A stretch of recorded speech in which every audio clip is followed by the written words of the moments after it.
ان اللہ وملائکتہ یصلون علی النبی یا ایھا الذین آمنوا صلوا علیہ وسلموا تسلیما اللہم صل علی سیدنا ومولانا محمد معدن الجود والکرم وآلہ وصحبہ وبارک وسلم۔ حمد و صلاۃ کے بعد قرآن مجید سورہ بقرہ، اللہ تبارک و تعالی نے ارشاد فرمایا یا ایھا الذین آمنوا کتب علیکم الصیام، اے ایمان والو تم پر روزے فرض کیے گئے، کما کتب علی الذین من قبلکم، اسی طرح جس طرح تم سے پہلے لوگوں پر فرض کیے گئے تھے، لعلکم تتقون، تاکہ تم۔ بیان شروع ہونے سے پہلے سب میرے بہن بھائی ایک بار درود شریف پڑھ لیں، شکریہ۔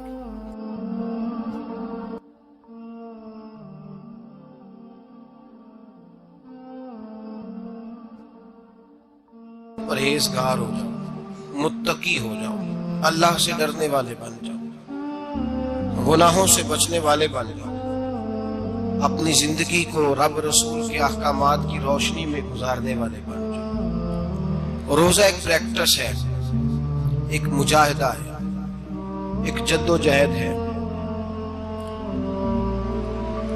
جد و جہد کس چیز کی؟ اللہ کی رضا کے مطابق اپنے آپ کو ڈھالنے کی جد و جہد۔ صوم کا لغوی معنی ہوتا ہے رک جانا، حلال رزق سامنے پڑا ہے، حلال مشروب سامنے پڑا ہے، حلال رشتہ بیوی کا موجود ہے، لیکن ان سب چیزوں سے حالت روزہ میں رکنا، اللہ کی رضا کے لیے رکنا، اس کا نام روزہ ہے۔ صوم کا معنی رکنے کے ہیں، پرہیز کرنے کے ہیں، بچنے کے ہیں۔ ہر چیز موجود ہے لیکن اللہ کا حکم نہیں ہے تو لہٰذا کھا نہیں سکتے۔ تو رب فرماتے جب جائز چیز ہے تو میری مرضی کے بغیر میرے حکم کے نہیں کھا سکتا، تو نے رکنا ہے تو حرام کیسے کھا لیتا ہے؟ جائز چیز کے لیے تجھے حکم ہے، میں کہوں تو کھائے گا، میں کہوں تو نہیں کھائے گا۔ میں نے حکم دے دیا، جائز ہے، روٹی ہے، کھانا ہے، گوشت ہے، تیری فریج میں پڑا سارا کچھ، تو با اختیار ہے، منہ میں دانت بھی ہے، ہضم کرنے کو ہاضمہ بھی ہے، بھوک کی شدت بھی ہے، پر میری اجازت کے بغیر تو کھا سکتا۔ روزہ رکھ لیا اور تجھے حکم نہیں کہ تو کھائے، جب جائز چیز میری مرضی کے بغیر نہیں کھا سکتا تو ناجائز کیسے کھائے گا؟ میرے نبی پاک علیہ الصلوۃ والسلام نے اپنے خوبصورت الفاظ کے اندر اس مفہوم کو بیان فرمایا۔ محبوب پاک صلی اللہ علیہ وسلم فرماتے جس نے جھوٹ نہیں چھوڑا، غیبت نہیں چھوڑی، برائی نہیں چھوڑی، اللہ کو اس کے بھوکے پیاسے رہنے کی کوئی ضرورت نہیں۔ وہ کاہے کا رکا ہے؟ جب کوئی کام تو اس نے اللہ کی رضا والا کیا نہیں۔ روزہ رکھ کے دغا کر رہا ہے، روزہ رکھ کے جھوٹ بول رہا ہے، روزہ رکھ کے کم ماپ رہا ہے، تول رہا ہے، دھوکہ دے رہا ہے، رشوت لے رہا ہے، فراڈ کر رہا ہے، حرام کا مال اکٹھا کر کے کہتا ہے اس میں سے چلو 10 دے گے بھی پکا دے گے۔ وہ بھائی جو کام اللہ نے تجھے کرنے کو حکم دیا تھا، جب تو وہ بجا ہی نہیں لا رہا، مقصد روزہ ہی تو حاصل، لعلکم تتقون۔ روزے کا مقصد یہ ہے کہ تو پرہیزگار ہو جائے۔ میرے نبی پاک علیہ الصلوۃ والسلام کی بارگاہ عالی مرتبت میں 2 عورتیں آئیں، یہ چیزیں کھا لو، کہنے لگی محبوبہ ہم نے روزہ رکھا ہوا ہے۔ فرمایا نہیں، تمہارا تو روزہ نہیں ہے، حضور رکھا ہوا ہے روزہ، سحری سے لے کر اب تک کچھ نہیں کھایا، شام تک بھی نہیں کھائیں گی۔ محبوب نے فرمایا ذرا کہہ تو کرو، الٹی تو کرو۔ کہہ کی تو ان کے حلق سے خون بھی نکلا اور گوشت کے لوتھڑے بھی نکلے، پھوٹیاں بھی نکلی۔ نبی پاک نے فرمایا وہاں بیٹھ کے تم نے اپنے جاننے والوں کی غیبت نہیں کی، چغلی نہیں کھائی؟ خاموش ہو گئی، گردنیں جھک گئی۔ نبی پاک نے فرمایا تم نے قرآن نہیں پڑھا کہ جو اپنے بھائی کی غیبت کرتا ہے وہ مردہ بھائی کا گوشت کھاتا ہے؟ تو گوشت کھا کے بھی تمہارا روزہ رہ گیا ہے۔ اس طرح کا روزہ ہے کہ صاحب روزہ رکھ کے نہ رکھنے والوں پہ تنقید کرتے ہیں۔ تراویحیں پڑھ کے نکلے ہیں تو کہتے ہیں میں اکیلا ہی نیک ہوں، باقی تو محلے میں کوئی پڑھتا ہی نہیں۔ یہ کیسا تیرا روزہ ہے کہ تو روزہ رکھ کے تو اس کے مقصد کو نہیں سمجھا؟ لعلکم تتقون۔ روزہ دار تو وہ ہے کہ روزہ رکھا ہوا ہے، کھانے بھی سے رکا ہے، پینے سے بھی رکا ہے، عمل زوجیہ سے بھی رکا ہے، پھر وہ جھوٹ سے بھی رکے، غیبت سے بھی رکے، بدنگاہی سے بھی رکے، حرام خواری سے بھی رکے، رکے ساری چیزوں سے۔ یہ بتلائیے کہ روزے کی حالت میں اپنی بیوی کے پاس جانا منع ہے تو غیر محرم کو دیکھنا جائز ہے؟ ہمارے ٹی وی پہ میں نے پہلے بھی کہا تھا کہ ہم ٹھیکیدار اور ذمہ دار نہیں ہیں مذہب کے. یہاں ہمارے آنے سے پہلے بھی کوئی بیٹھا تھا. ہم مریں گے تو یہاں ہم سے بڑے بڑے نیک لوگ بیٹھیں گے. کوئی بندہ ذمہ دار نہیں ہے. بڑے بڑے کج کلا صاحب جبہ و دستار، بڑے بڑے صاحب بصیرت، آئمہ، فقہاء، علماء، زعماء، نقباء، صوفیاء، اولیاء، غوث، کتب، ابدال، اوتاد، کتب الاقطاب، جانے کون کون آئے، علماء آئے، مفسرین آئے، محدثین آئے، گزر گئے. ہم تو خاک نشین لوگ ہیں، تھوڑا کام کرنے والے، تھوڑی صلاحیت رکھنے والے. لیکن بھائی اگر کرتے ہیں تو ایک کام کرتے ہیں، ساتھ دوسرا نہیں کرتے. یہ کس طرح کا دین سکھانے لوگ نکلے کہ شوال سے لے کر شعبان تک گانا سنایا جائے گا، شعبان سے لے کر شوال تک ناچ گانا کیا جائے گا، شوال سے لے کر شعبان تک دھما چوکڑی ہوگی، رمضان آئے گا تو حدیثیں سنائی جائیں گی، رمضان آئے گا تو لوگوں کو قرآن پڑھ کے سنایا جائے گا. یہ مذہب باج نہیں ہے کہ گویے مذہب سکھائیں گے، ایکٹر مذہب سکھائیں گے. یہ مذہب باج نہیں ہے کہ ایک گلاس کے اندر پہلے شراب پی لو، پھر اسی گلاس میں رمضان آئے تو شہد بانٹنا شروع کر دو. یہ باج نہیں، یہ میرے رسول اللہ کا مذہب ہے. اگر تمہیں شوق ہے دین سیکھنے سکھانے کا، یکم رمضان کو توبہ کرو اور کہو کہ ہم ٹی وی پہ بیٹھ کے حدیثیں سنائیں گے تو سارا سال سنائیں گے. اور جس زبان سے حدیث نکلے گی پھر اس سے کبھی گندا گانا نہیں نکلے گا، پھر کبھی ناچ گانا نہیں ہوگا. یہ کون سا مذہب ہے جو بیویاں سکھا رہی ہیں؟ یہ کون سا دین ہے جو عورتیں سکھا رہی ہیں؟ میرے رسول پاک صلی اللہ تعالی علیہ وآلہ وسلم کا وہ مذہب ہے کہ میرے اعلیٰ حضرت فاضل بریلوی رحمت اللہ علیہ نے فرمایا، مرد کے لیے جائز نہیں کہ وہ عورت کی زبان سے میلاد بھی سنے، نعت بھی سنے. مرد کے لیے جائز نہیں. مرد کو مرد سکھائے گا، عورت سکھائے گی تو عورتوں کو سکھائے گی. بے شک آپ سویرے فتویٰ دیجئے کہ چھوٹی سی مسجد میں بیٹھ کے، چھوٹے سے کونے میں بیٹھ کے چھوٹا سا مولوی، اور وہاں تو اتنے بڑے مفتی ٹی وی پہ بیٹھے ہوئے، وہ غلط ہے تو صحیح ہے کیسے ہو گئے؟ سنو، میرے نبی پاک علیہ الصلوۃ والسلام کے مذہب کا حسن یہ ہے کہ اسلام کہتا ہے کہ نظر بی بی کو دیکھا کسی نے غلطی سے تو معافی ہو جائے گی، دوسری نظر شہوت سے دیکھا تو حرام ہے اس کے لیے. وہ پاکستان کا مولوی ہو یا سعودی عرب کا شاہ ہو، کسی کے لیے عورتوں کے بیچ پھرنا اٹھنا بیٹھنا جائز ہے. میرے نبی پاک صلی اللہ تعالی علیہ وسلم نے فرمایا ہے میں عورتوں سے مصافحہ کرنے نہیں آیا. اور میرے نبی پاک صلی اللہ علیہ وسلم نے فرمایا ہے، حضور فرماتے ہیں لیکن کتا بالکل ناپاک نہیں ہوتا، کتے کا تھوک ناپاک ہوتا ہے، یا کتا گیلا ہو جائے تو ناپاک ہوتا ہے، لیکن خنزیر سارا ناپاک ہوتا ہے، کل ناپاک ہے خنزیر. نبی پاک نے فرمایا خنزیر بھی ہو اور گند میں لتھڑا ہوا بھی ہو، پیشاب میں لتھڑا ہوا ہو، گوبر میں لتھڑا ہوا ہو، پخانے اور فضلے میں لتھڑا ہوا خنزیر ہو، اس کا جسم تیرے ساتھ ٹکرا جائے تو اتنا برا نہیں جتنا غیر محرم عورت کا وجود تیرے ساتھ ٹکرا جائے تو برا ہے. اس حد تک میرے نبی پاک صلی اللہ علیہ وسلم اور گنبد کے معاملے میں فتویٰ دینے والے، یا رسول اللہ کہنے پر کفر کا فتویٰ دینے والے اور بڑی بڑی باتیں کرنے والے خاموش کیوں ہو گئے؟ یا ایھا الذین آمنوا لا تتخذوا اليہود والنصارى اولیاء. اللہ فرماتا ہے یہودیوں اور عیسائیوں کو دوست نہ بناؤ. یہ تمہارے دوست ہو سکتے، یہ تمہارے سجن ہو سکتے.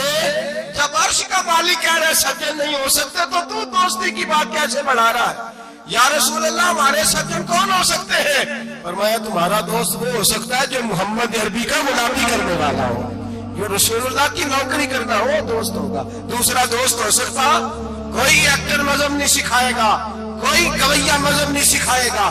حضرت جناب سیدنا جنید بغدادی، بغداد کے پیر سے کسی نے پوچھا تھا آج سے 1100-1200 سال پہلے، وہ تو زمانہ ویسے نیکی اور پرہیزگاری کا تھا، کہا بابا جی مرد اور عورت نیک ہو، بغیر پردے کے، بغیر حجاب کے، بغیر دیوار کے بیٹھ کر ایک دوسرے کو دین سکھا سکتے ہیں؟ حضرت صاحب بتائیے، مرد اور عورت نیک ہو تو بغیر پردے اور حجاب کے ایک دوسرے کو دین سکھا سکتے ہیں؟ حضرت جنید بغدادی فرمانے لگے سکھانے والا حسن بصری ہو، اور سیکھنے والی رابعہ بصری ہو تو پھر بھی بغیر پردے کے بیٹھنے کی اجازت دی. تو مفتی صاحب کو اجازت کس نے دی؟ مولانا صاحب کو اجازت کس نے دی؟ بڑا وہ نہیں ہوتا جو ٹی وی پہ زیادہ آتا ہے، بڑا وہ ہوتا ہے جو رسول اللہ کے دین پہ عمل زیادہ کرتا ہے. حضرت عبداللہ ابن مسعود رضی اللہ تعالیٰ عنہ فرماتے ہیں زیادہ باتیں کرنے والا عالم نہیں ہوتا. حضور پھر عالم کون ہوتا ہے؟ فرمایا پڑھو قرآن، انما یخشی اللہ من عبادہ العلماء. فرمایا بڑا عالم وہ ہوتا ہے جو اللہ سے زیادہ ڈرتا ہے. اس لیے کہ رب فرماتا ہے میرے بندوں میں سے جو عالم وہ ہے جو اللہ سے زیادہ ڈرتے ہیں، خوف رکھتے ہیں. تو میرے بھائی رمضان المبارک میں بچنا ہے، پرہیز کا وقت ہے. تو کوئی شخص بھی کوئی شو نہ دیکھے، میری منت ہے آپ اللہ، کوئی شو نہ دیکھے. عورت کا تو پردہ ہے تو ہمیں تو تماشے پہ لگا دیا گیا. عجیب قسم کے ایکٹر آ گئے اور مذہب سکھا رہے ہیں. میری اپیل ہے آپ سے کہ سحری افطاری کے وقت ٹیلی ویژن بند رکھیں. کیا چیز کھول کے رکھیں؟ یا قرآن کھول کے رکھیں یا رسول اللہ کا فرمان کھول کے رکھیں. اللہ رسول کی طرف توجہ رکھیں، وہ سیکھنے سکھانے کا وقت ہے. چھوڑے گویوں سے دین سیکھا جائے گا. ہمیں کوئی شکوا نہیں، یہ پکی توبہ کریں، سویرے آئیں آ کے دین سکھائیں. اور میں ان سے بھی اپیل کروں گا کہ آؤ دین سکھاؤ. حضرت فضیل بن عیاض فرماتے ہیں میں ڈاکو تھا، کبھی کبھی چھپ چھپا کے جمعہ پڑھا کرتا تھا. پھر میں نے توبہ کی تو سچی توبہ کی، پھر میں نے توبہ کی تو رب کو راضی کرنے والی توبہ کی، پھر میں نے توبہ کی تو چھوڑی ہر شے. غریبوں کا لوٹا ہوا مال واپس کیا، جس کے پیسے نہ دے سکا اس کے گھر میں جا کے اس کی بھینسوں کو چارہ ڈالا، اس کے اونٹوں کی خدمت کی، میں نے قرضے چکائے. فرمایا میں سچی توبہ کر کے مسجد آیا. جس خطیب کے پیچھے میں جمعہ پڑھا کرتا تھا وہ میرے ہاتھ میں بیعت کر کے مرید ہو گیا. اللہ تبارک و تعالیٰ نے اپنے بندوں کے دل میری طرف پھیر دیے. پھر تمہیں اس میں انعام دینے کی ضرورت نہیں پڑے گی. پھر تم کٹیا نشین بن کے بھی دین پھیلاؤ گے تو اللہ اس میں تاثیر پیدا فرما دے گا. تو روزے کا معنی رکنا ہے. روزے کا معنی بولیے، روزے کا معنی رکنا. کس سے؟ جھوٹ سے، غیبت سے، بدی سے، بدنگاہی، کھانے پینے. روزہ کس پہ فرض ہے؟ امیروں پہ کہ غریبوں پہ؟ جی کہنے نے میں تو کام ہی میرا تو کام ہی محنت مزدوری والا، میں کیسے روزہ رکھوں؟ میں تو دیہڑی لگاتا ہوں تو روزہ کیسے رکھوں؟ میں نے نہیں کسی حدیث میں پڑھا کہ روزہ وہ رکھے جو دفتر میں بیٹھتا ہے. صحابہ کے زمانے میں تو دفتر ہوتے ہی نہیں تھے، کسی جگہ نہیں لکھا ہوا روزہ وہ رکھے گا جو اے سی میں بیٹھتا ہے. تب تو اے سی تھے ہی نہیں. حضرت ابوبکر صدیق رضی اللہ تعالیٰ عنہ سے لے کر جناب بلال تک سارے اپنے ہاتھ سے کام کرتے، سارے اپنے ہاتھ سے کام کرتے سارے. حضرت عمر فاروق رضی اللہ تعالیٰ عنہ خلیفہ وقت ہونے کے باوجود مال غنیمت کے اونٹ چرنے جاتے تھے تو چراگاہ میں چھوڑنے بھی جاتے تھے، لینے بھی آتے تھے واپس. سارے لوگ اپنے ہاتھوں سے مشقت والے کام کرتے. حضرت بلال مزدوری کرتے، سلمان فارسی مزدوری کرتے، مقداد مزدوری کرتے، صحابہ مزدوریاں کرتے، روزے رکھتے. اور رمضان کے جانے کا وقت ہوتا تو در رسول پہ کھڑے ہو کے عرض کرتے محبوبہ دل نہیں بھرا، دل کرتا ہے کبھی رب سارا سال ہی روزے رکھا کرے، سارا سال رمضان دے تو ہم سارا سال روزے رکھنے کو تیار ہیں. جذبہ تھا، طاقت تھی، ہمت تھی. آج نوجوان لڑکا ہے کہتا ہے مجھ سے بھوک برداشت نہیں ہوتی. میرے بھائی رب بیماری لا دینا، اللہ سے دعا مانگے اللہ شفا عطا فرمائے، اور دعا کرے اللہ آزمائش سے محفوظ فرمائے. آپ یقین کریں میں نے لوگوں کو دیکھا ہے حلق سے قطرہ نہیں اترتا، خوراک کی نالی لگی ہوئی، اعلیٰ غذائیں پکی ہوئی پڑی ہے. عرش کا مالک کہتا ہے میں تیرے حلق سے گزرنے نہیں دوں گا. قانون بن گیا. میں نے دیکھا ہے ڈرپ پہ لوگ زندہ ہے، بوتل لگی ہوئی ہے، گلوکوز کی، گزارا چل رہا. اعلیٰ غذائیں پڑی ہیں، لاکھوں روپیہ تجوری میں پڑا ہے. مالک کہتا ہے تو نہیں کھا سکتا تو وہ کھانے نہیں دیتا، نہیں کھانے دیتا. ایک شخص یورپ کے علاقے کا، میں کسی کالم نویس کا پڑھ رہا تھا، وہ کہتا ہے میری کھربوں میں جائیداد ہے لیکن میرے معدے میں ایسی تکلیف ہے کہ میں آٹے کو چھان کر جو اوپر سے پورا نکلتا ہے صرف وہ کھا سکتا ہوں، اس کے علاوہ میں کائنات کی کوئی نعمت کھا نہیں سکتا. اور میرے بھائی وہ جب چاہے تو بڑے بڑے کھانے کھانے سے تجھے روک دے، تیرے دانت چبانے کے قابل نہ رہے، زبان نگلنے کے قابل نہ رہے، معدہ تیرا ہضم کرنے کے قابل نہ رہے. وہ جب چاہے تو جو مرضی کر لے. وہ کہتا چل تو میری مرضی پہ چلنا، 1 مہینہ میرے کہنے پہ نہ کھا، 1 مہینہ میرے کہنے پہ نہ کھا. تو یا اللہ تو کیا کرے گا؟ فرمایا صوم تصفو، میرے نبی پاک نے فرمایا تم روزے رکھو اللہ تمہیں صحت عطا فرما دے گا, اللہ تندرستیاں دے دے گا, شفائیں دے دے گا. تم روزے رکھو اللہ تمہیں, سبحان اللہ, اللہ تمہیں, اللہ طاقت دیتا ہے, ہمت دیتا ہے, اللہ ہمت دیتا ہے. میں نے دیکھا ہے, میں نے بزرگوں کو دیکھا ہے, ضعیف لوگوں کو دیکھا ہے, کمزور لوگوں کو دیکھا ہے, میں نے دیکھا ہے روزے رکھتے ہوئے, مزدوروں کو دیکھا ہے روزے رکھتے ہوئے. میں اپنے ابا جی کو کہتا, ابا جی اتنی سخت گرمی اور مزدوری آپ کرتے اور مزدوری کے عالم میں روزہ رکھتے, تو کہتے پتر روزہ کی آندا ہے, روزہ کدوں کو جاندا ہے, روزہ اپنی جگہ تے مزدوری اپنی جگہ تے. اور کئی دفعہ مینوں فرمان لگے, مینوں یار سمجھ کو نہیں لگدی, پتہ نہیں روزے چ اللہ طاقت کتھوں دے چھڑدا ہے, نہیں زیادہ کام بھی زیادہ کریدا ہے تے روزہ بھی رکھ. بھائی صوم تصحو میرے مصطفیٰ نے فرمایا تو روزہ رکھ, اللہ تجھے صحت عطا فرما دے گا. رب تعالیٰ تجھے, یہاں ہوٹل کھلے ہوئے ہیں, یہاں عجیب حالات ہیں, ہوٹل کھلے ہوئے ہیں, لوگ بہانے ڈھونڈتے پھرتے ہیں, کہتے ہیں کٹ لگ گیا تھا, ذرا تھوڑا سا خون نکلا ہے, سنی پلاس لگائی ہے تو روزہ نہیں رکھا, یہ ذرا مجھے تھوڑی دقت ہو گیا تو میں نے روزہ نہیں رکھا, کھانسی لگ گئی ہے تو روزہ نہیں رکھا. او خدا کے بندے, روزہ تو نعمت ہے. اور سبحان اللہ, میرے نبی پاک نے فرمایا لکل شیء زکات و زکات الجسد الصوم, فرمایا ہر شے کی زکات ہوتی ہے, وجود کی زکات روزہ ہے. روزے رکھو جسم کی زکات نکل جائے گا. فاقہ کرنا بھی میرے نبی پاک کی سنت ہے, مسواک کرنا بھی سنت ہے, اور فاقہ کرنا بھی. مسواک والی سنت زیادہ اپناتے ہیں لوگ, فاقہ کرنا بھی نبی پاک کی سنت ہے. ایک صاحب مجھے کہنے لگے جناب بیٹھ کے کھانا حضور کی سنت ہے. میں نے کہا کبھی کبھی نہ کھانا بھی نبی پاک کی سنت ہے, نہ کھانا بھی حضور کی سنت ہے. اور ہمارے فقہاء نے لکھا ہے جو روٹی زیادہ کھاتا ہے اس میں دو باتیں پیدا ہو جاتی ہیں. کیا کیا؟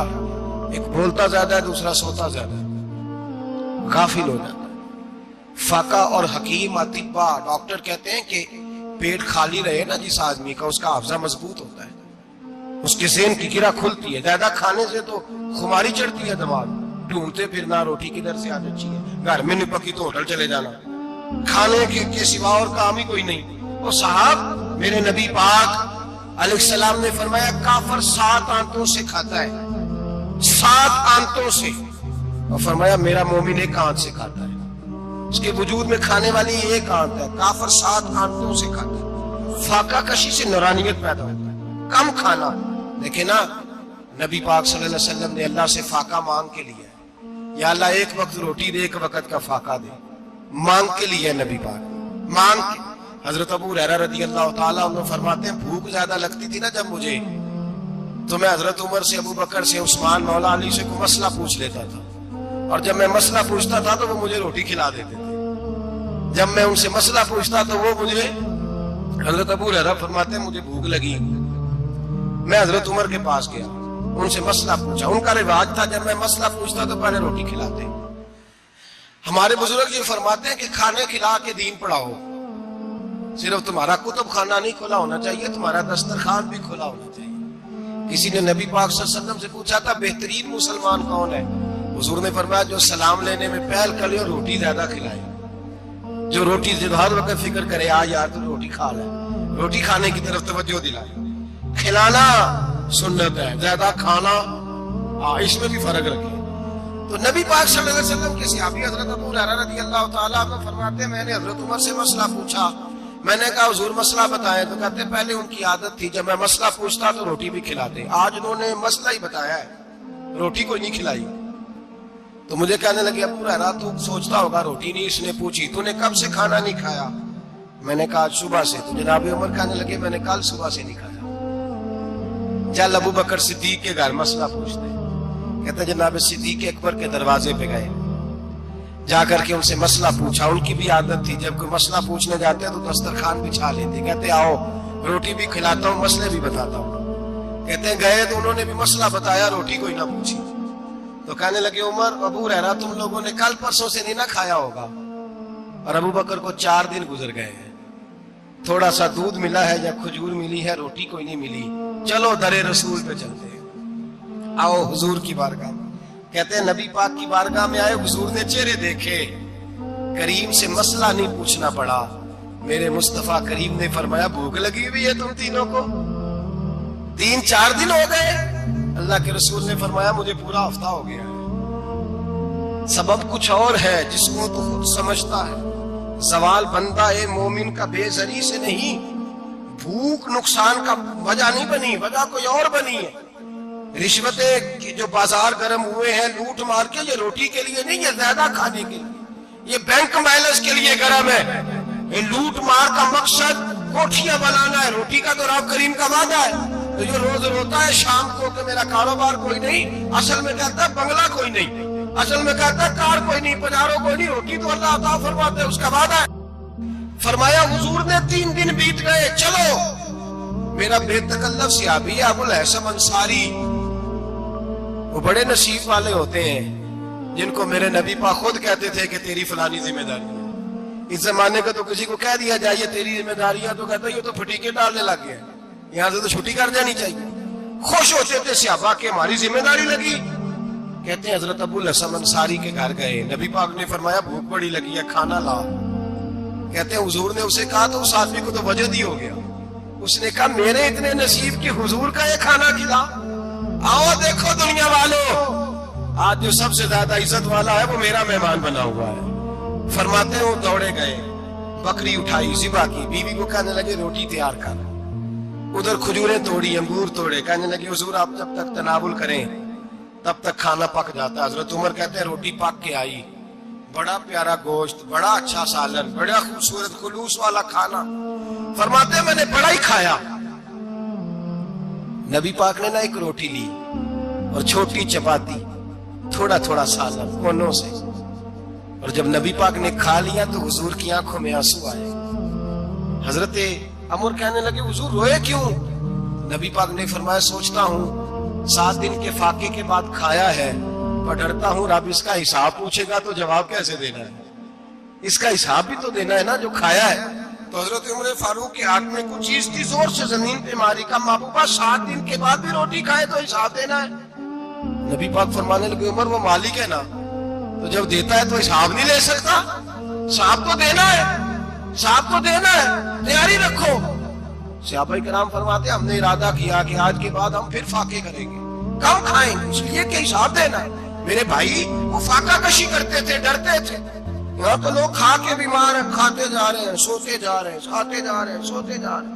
یہ بھی وقت آئے گا رمضان شریف کا، سویرے درس پہ آؤ کہتے نیند بڑی آتی ہے، سویرے 2 سپارے پڑھ کے سویا کرو کہتے شام نیند بڑی آتی ہے. فجر کے بعد جو تو وقت ہوتا ہے اللہ اللہ کرنے کا، شہری کا، کھاتے جا رہے ہیں، سوتے. لوگ جماعت سے نماز نہیں پڑھتے سو جاتے، جماعت کا ثواب چھوڑ کے سو جائیں گے. بھائی رمضان مبارک میں فاقہ کشی کی ٹریننگ ہوتی ہے، فاقہ کشی کی تربیت لے. رمضان میں روکے اپنے آپ کو، تربیت ہوگی.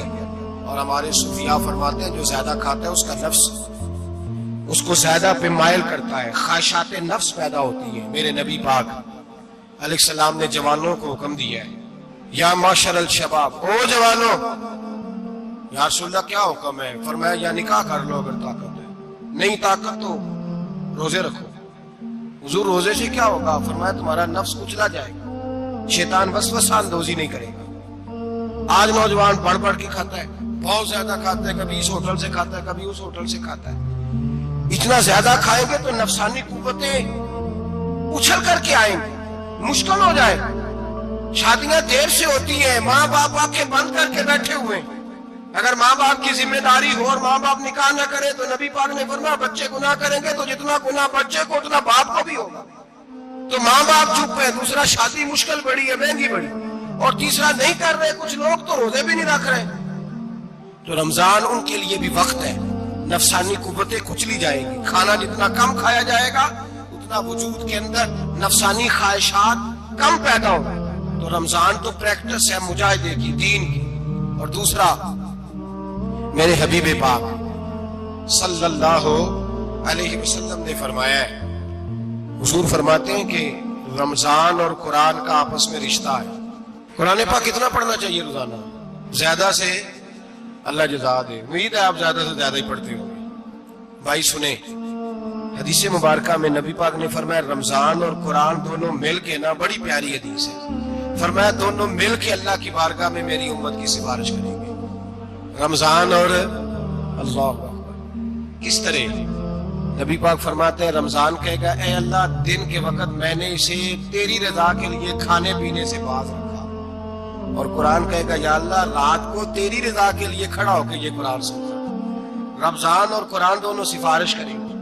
ہم نا بڑا کچھ پڑھتے ہیں، سنتے ہیں، سیکھتے ہیں، اب یقین کریں یہ کھاتے بھائی کا بھائی سے اختلاف ہو جائے نا تو وہ 30 سال پرانے کھاتے کھول کے لے آتا ہے، ساری رات ڈھونڈتا ہے کہ میرے پیسے کہاں سے نکلتے ہیں، پڑھ لیتا ہے۔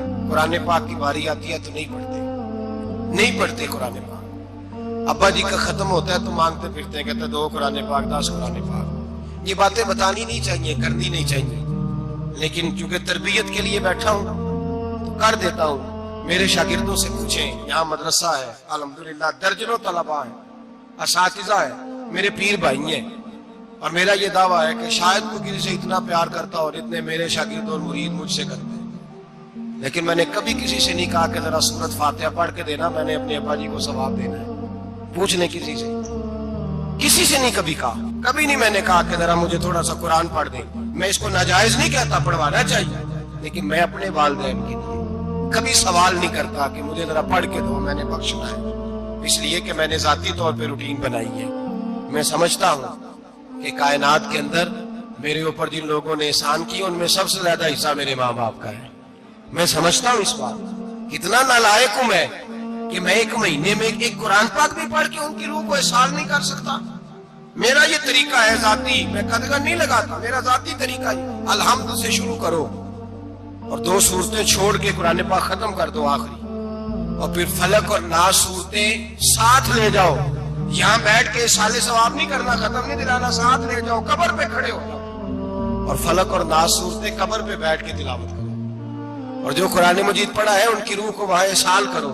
او بھائی، اولاد جب ماں باپ کے لیے پڑھتی ہے تو اسے کہنا نہیں پڑتا اللہ بخش دے، اس لیے کہ اولاد کی نیکیاں خود بخود ماں باپ کے کھاتے میں جمع ہوتی ہیں، خود نیکیاں جمع ہوتی ہیں۔ میرے بھائی تو بچوں سے یہ تو مطالبہ کرتا ہے کہ بیٹا اس سال رمضان المبارک میں میرے لیے ستو ضرور بنانا، فلانی چٹنی ضرور تیار کرنا، یہ کیوں نہیں کہتا بیوی سے کہ ڈشیں کم بنانا، تو بھی بیٹھ کے قرآن پاک پڑھ، میں بھی قرآن پاک پڑھتا ہوں۔ ادھر آؤ بیٹا یہاں بیٹھ کے تلاوت کرو، میں بھی کرتا ہوں۔ بیٹی ادھر آؤ بیٹھ کے قرآن پاک پڑھو، کتنا وقت لگتا ہے؟ حافظ اور قاری اور علماء اگر پڑھے تو 20-25 منٹ لگتے ہیں قرآن پاک کا سپارہ پڑھنے، اور اٹک اٹک کے پڑھنے والا بھی پڑھے تو 1 گھنٹہ لگ جائے گا۔ اور میرے نبی پاک صلی اللہ علیہ وسلم نے فرمایا جو قرآن پڑھتے ہوئے اٹکتا ہے اللہ اسے ڈبل ثواب عطا فرماتا ہے۔ فرمایا جو زبانی پڑھے سنگل ثواب، جو دیکھ کے پڑھے اسے ڈبل ثواب۔ حضور کیوں؟ فرمایا اس لیے کہ میرا قرآن دیکھنے پہ بھی اللہ ثواب عطا فرماتا ہے، قرآن دیکھنے پہ بھی اللہ ثواب دیتا ہے، دیکھنے کا بھی ثواب ہے۔ رمضان شریف میں قرآن پاک پڑھے، کھول کے پڑھے۔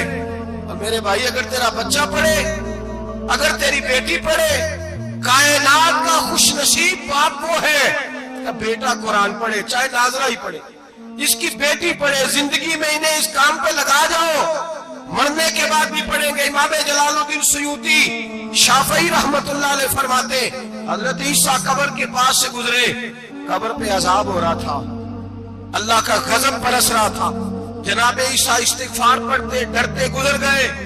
تھوڑی دیر کے بعد، چند گھنٹوں کے بعد گزرے تو اسی قبر پہ پھول کھلے ہوئے تھے، رحمت برس رہی تھی۔ حضرت عیسیٰ علیہ السلام عرض کرنے لگے مولا تو بے نیاز ہے، میری طاقت نہیں تیرے کاموں میں بولنے کی، پر ابھی تو یہاں عذاب ہو رہا تھا، ابھی رحمت برس رہی ہے۔ جناب عیسیٰ کہتے ہیں آواز خدا بندی آئی، عیسیٰ بندہ بڑا گناہگار تھا، پاپی تھا، مجرم تھا، خطا کار تھا، لیکن جب اس کا انتقال ہوا، اس کی بیوی حاملہ تھی، اس کے پیٹ میں بچہ تھا، بچہ اس کے انتقال کے بعد پیدا ہوا، آج وہ 4-4.5 سال کا ہوا ہے، مکتب میں گیا ہے، مدرسہ میں گیا ہے، استاد نے بسم اللہ شریف پڑھائی ہے، فرمایا اس نے توتلی زبان سے کہا ہے بسم اللہ الرحمن الرحیم، کہ ایسا مجھے بتلا اس زمین پر وہ معصوم جسے ابھی رحمان اور رحیم کہنا نہیں آتا، وہ توتلی زبان سے مجھے رحمان اور رحیم کہے اور میں اسی زمین پہ اس کے باپ کو عذاب دوں۔ فرمایا اس نے ایک بار رحمان اور رحیم کہا ہے، میں نے اس کی باپ کی قبر کو نور سے معمور فرما دیا ہے، نور سے بھر دی ہے قبر، برکت سے بھر دی ہے۔ اللہ کرے میرے بیٹے بھی قرآن پڑھے، اللہ کرے میری بیٹیاں بھی قرآن پڑھے، اللہ کرے ہم سب کی اولاد قرآن پاک پڑھے. لیکن امام اعظم ابو حنیفہ رمضان میں 61 قرآن پاک پڑھتے تھے. کتنے؟ 60 ٹیک. اللہ اکبر. ایک قرآن پاک دن میں پڑھتے پورا, ایک رات کو پڑھتے, ایک تراویح میں پڑھتے. 61 قرآن پاک امام صاحب پڑھتے. آپ فرماتے میں نے چھوڑ دیے سارے وظیفے, میں صرف رسول اللہ کا قرآن پڑھتا ہوں. رمضان سارا قرآن پاک, سارا رمضان. اب تو عادت ہی نہیں رہی ہمیں قرآن پاک. اگر لوگ ناراض نہ ہوں تو محفل نعت ہوتی ہے تو تلاوتیں کتنی ہوتی ہیں, اور نعتیں ہم نے ذوق ہی نہیں بنایا, ذوق ہی نہیں بنایا ہم نے تلاوت قرآن کا. اس لیے کہ قراء, علماء, فقراء ان کو ہم تیار ہی نہیں کر رہے, ہم تو ایکٹر پال رہے ہیں جو پیسے لیتے ہیں نعت خوانی کے. معاذ اللہ. او میرے بھائی, کیا قرآن میرے نبی کی نعت نہیں؟ حضرت عائشہ صدیقہ رضی اللہ تعالیٰ عنہ کے پاس صحابہ گئے, کہنے لگے اماں جی ہمیں نبی پاک کا اخلاق بدلائیں. اماں جی کہنے لگی جاؤ جا کے قرآن پاک پڑھو. قال خلقہ القرآن, سارا قرآن میرے نبی کے اخلاق کا ہی نام ہے. یہ ساری نعت ہے, یہ ساری نعت. اس نعت کو سننے لوگ کیوں نہیں آتے؟ اتنا رش میں اپنے نعت پہ, اتنا تراویح پہ کیوں نہیں ہوتا؟ اور ملت کا جوان یاد رکھے, پورے تراویح پڑھتے ہیں, ضعیف تراویح پڑھتے ہیں, گھٹنوں میں درد ہے تراویح پڑھتے ہیں, بیمار بوڑھے تراویح پڑھتے ہیں. جوان وہاں چوک میں کھڑے. کیا جوانی اس لیے ہے چوکوں میں کھڑا ہوا جائے؟ کیا جوانی اس لیے ہے کہ سعودی عرب جانے کے لیے پاسپورٹ بنانا ہو تو 2.5 گھنٹے کھڑا رہے, تو شناختی کارڈ کے دفتر تو کھڑا رہے, پروٹیکٹر کے لیے کھڑا رہے, کافروں کے سامنے کاسا لیسی کرنے کے لیے تو کھڑا رہے, تو نوکری پہ جائے تو ساری رات کھڑا رہے, اور تو قرآن کے لیے کھڑا نہیں ہوتا؟ میرے محبوب نے فرمایا من قام ایمانا واحتسابا غفر لہ ما تقدم من ذنبہ. فرمایا جو رمضان المبارک میں اللہ کی رضا کے لیے گناہوں کی معافی کے ارادے سے قیام کرے گا, راتوں کو عبادت کرے گا, اللہ اس کے پچھلے سارے گناہ معاف فرما دے گا. نوجوان ارادہ کریں, پروگرام بنائیں کہ انشاءاللہ قرآن پڑھنا بھی ہے, قرآن پڑھوانا بھی ہے, سننا بھی ہے, اور انشاءاللہ بولیے سننا بھی ہے اور پڑھنا بھی ہے اور پڑھانا بھی. ہمت کریں, دلیری کریں, آ کے کھڑے تو ہو, اللہ توفیق عطا کرے گا. پہلی بات یہ کہ روزہ رکھیں. دوسری بات یہ کہ قرآن پاک کی تلاوت کریں, اور روزہ رکھیں تو روزے کے سارے حسن سمیت اسے رکھیں. نبی پاک نے فرمایا رمضان غمخواری کا مہینہ ہے, غمخواری کریں. ہمارے زمانے میں 2 قسم کی تکلیفیں ہیں. ایک تو غریب آدمی, اس کا حال یہ ہے کہ وہ مانگ کے ہی گزارا کرنا چاہتا ہے. اس نے ہاتھ یوں کر لیا ہے تو اب اس کا یوں ہونے کو تیار نہیں. ضرورت اگر کسی آدمی کو کسی دروازے پہ لے جاتی ہے تو برا نہیں, لیکن سوال کا اپنے اوپر دروازہ کھول لینا یہ ٹھیک نہیں. فاقہ کشی پیدا کریں, حوصلہ پیدا کریں, تھوڑے پہ گزارا کرنا سیکھیں. غریبوں کو بھی اجازت نہیں کہ وہ نکل کھڑے ہوں میدان میں مانگنے کے لیے. ٹولیاں نکلتی ہیں رمضان میں, جتھے نکلتے ہیں خیرات کٹھی کرنے. بچیں. میرے نبی پاک صلی اللہ علیہ وسلم نے فرمایا جس نے بغیر ضرورت کے سوال کیا, جب قیامت کے دن آئے گا تو اس کے چہرے کے اوپر گوشت نہیں ہوگا, صرف ڈھانچہ ہی ہوگا. اتنی بھیانک صورت میں آئے, بغیر اشد ضرورت کے سوال نہ کر, کبھی سوال نہ کر. اور امیروں سے گزارش ہے کہ رمضان ہمدردی کا مہینہ ہے. ہمدردی کریں تو سامنے والے کی عزت کا بھی خیال کریں. یہ بات درست ہے کہ غریب سیاڑا نہیں ہوتا, اس لیے کہ جس کی جیب میں پیسے نہیں ہوتے بھائی اسے عقل بھی نہیں ہوتی. جس کے گھر کار نہیں ہوتی اسے چلانے کا طریقہ, جس کے گھر اوون نہیں ہوتا اسے چلانے کا طریقہ بھی نہیں آتا. جس کے گھر میں چیزیں ہوتی ہیں اسے چلانا بھی آ جاتا ہے. جنہیں گھر دانے انہیں کملے بھی اس کے سیاڑے ہو جاتے ہیں. تو چودھری صاحب, سیٹھ صاحب, نواب صاحب آٹا تقسیم کرتے ہیں, کھڑے ہو کے فوٹو کھچاتے ہیں, فیس بک پہ دیتے ہیں, اور ایک آٹے کا تھیلا اور 10 اخباروں میں فوٹو. اللہ سے ڈریں. رمضان ہمدردی کا مہینہ, ہمدردی کا. غریب کو دیں تو اس کی عزت کو رسوا نہ کریں. میرے نبی پاک علیہ السلام کے صحابی حضرت عبداللہ ابن عمر رضی اللہ تعالیٰ عنہ ڈھونڈ کے لاتے تھے مسکینوں کو, ڈھونڈ کے, اور جب لاتے تھے تو اپنے دسترخوان پر بٹھا کر اپنے ساتھ افطاری کرایا کرتے. اور پھر فرمایا اللہ تعالیٰ نے لن تنالوا البر حتی تنفقوا مما تحبون, اللہ کے راستے میں وہ چیز دینی ہے جو تمہیں زیادہ پیاری ہے. کون سی چیز جو تمہیں میں تھوڑا سا بے باک ہوں، بعض دوستوں کے ساتھ، سب کے ساتھ نہیں ہوں۔ ایک دوست مدرسے میں گھی دینے آئے ایک دفعہ، تو وہ والا گھی دے گئے جو سب سے سستا تھا۔ تو میں نے کہا مجھے دیانتداری سے بچائے، آپ یہی کھاتے ہیں گھر میں؟ کہنے لگے نہیں۔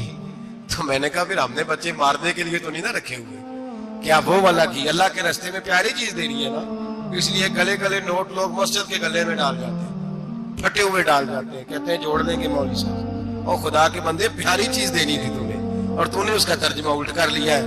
سمجھ لیں رمضان المبارک میں کسی غریب کی مدد کرنی ہے تو ساتھ اس کی عزت بھی کرنی ہے۔ نبی پاک علیہ السلام کے دروازے پر جب سے، یہ جملہ ایک ہے لیکن بڑا قیمتی ہے، صحابہ کہتے ہیں جب ہم دروازہ رسول پہ جاتے تھے خیرات بھی ملتی تھی اور عزت بھی ملتی تھی۔ خود بھیک دیں خود ہی کہیں منگتے کا بھلا ہو، خیرات بھی ملتی تھی اور عزت بھی ملتی تھی۔ نبی پاک ساتھ عزت بھی دیتے تھے، مسکین کو غریب کو دیں اور خیر خائی کریں۔ جوتے بیچنے والے جوتوں کے ریٹ سستے کریں، کپڑا بیچنے والے کپڑے کا ریٹ، درزی صاحب بھی ریٹ سستا کریں، دکاندار بھی چیزوں کا ریٹ، حکیم صاحب پیسے کم لیں، ڈاکٹر پیسے کم کریں، حکومت نرخوں میں کمی کرے، اور یہ کام اجتماعی طور پہ کریں۔ میرے نبی پاک نے فرمایا رمضان غمخواری کا مہینہ ہے، اس پہ غمخواری کرنی ہے، دوسرے کا خیال کریں، اظہار کریں، قربانی کریں۔ یہاں ہر چیز کا ریٹ بڑھ جاتا ہے رمضان شریف میں، ہر آدمی کہتا میرا سیزن آ گیا ہے، توجہ بڑھائیں، خیال کریں، غمخواری کا مہینہ ہے۔ اور پھر آپ لوگوں سے یہ بھی گزارش ہے کہ رمضان المبارک کا جب مہینہ آئے تو جس آدمی کے ساتھ نیکی کرنی ہے وقت پہ کریں۔ کسی غریب کو پیسے دینے ہیں، کپڑے دینے ہیں تو یکم رمضان کو دیں۔ میں اکثر دوستوں سے پوچھتا ہوں، میں کہتا ہوں قاری صاحب نو جوڑا کدو دیندے ہو؟ کہندے ستیویں والے دن۔ میں کہ مینوں لگ گئی سمجھ، تہاڈی سازش ہے کدھر سواں کے پا نہ لگے، ایویں مولوی چودھری صاحب دے نال دے کپڑے پا لے تے کتے لکھیا اینوں دینا ہے ستیویں؟ تسی دسو ستیویں والے دن کو درزی سی کے دیندا ہے